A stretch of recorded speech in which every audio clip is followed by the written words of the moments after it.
नमस्कार साथियों, दुख की बात यह है कि एक बार फिर खट्टर सरकार, भाजपा जजप्पा सरकार ने हरियाणा के युवाओं के भविष्य से खिलवाड़ किया है।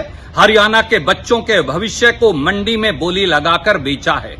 इस बार नया घोटाला आया है एचपीएससी का, यानी Haryana public services cell counter.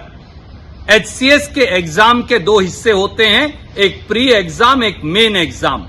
जो क्वालिफाइंग एग्जाम है उसमें 33% मार्क्स अगर कोई बच्चा ले तो वो क्वालिफाइड माना जाता है मेन एग्जाम में बैठने के लिए। पर देखिए भाजपा जजप्पा का पेपर सेट करने का नया तरीका। पिछली बार तो हरियाणा स्टाफ सिलेक्शन कमीशन में अटैची कांड हुआ था, जहां अनिल नागर को बलि का बकरा बनाकर सब बड़ी मछलियों को छोड़ दिया गया था। इस बार खट्टर साहब ने नया तरीका निकाला है और एचपीएससी का यह नया तरीका है कि जो पिछले साल का पेपर है उसमें से 32 प्रश्न बगैर कॉमा फुल स्टॉप के इस एचसीएस के पेपर में दोहरा दिए गए। क्या पिछले साल का पेपर और इस साल का पेपर बराबर हो सकता है? वो बच्चा जिसने वो पेपर नहीं पढ़ा हो उसके साथ क्या बीत रही होगी? क्या केवल भाजपा जजप्पा के चहेतों को सेट करने के लिए पेपर बनाया गया?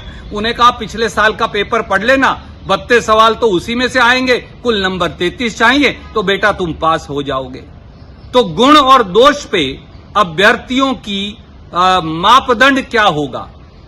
सच बात यह है, कभी पुलिस की भर्तियों में घोटाला, कभी एचसीएस जुडिशियल में घोटाला, कभी क्लर्क और एक्साइज इंस्पेक्टर में घोटाला, कभी अटैची कांड हरियाणा स्टाफ सिलेक्शन कमीशन में, और अब एचसीएस की भर्ती के अंदर सीधे सीधे घोटाला।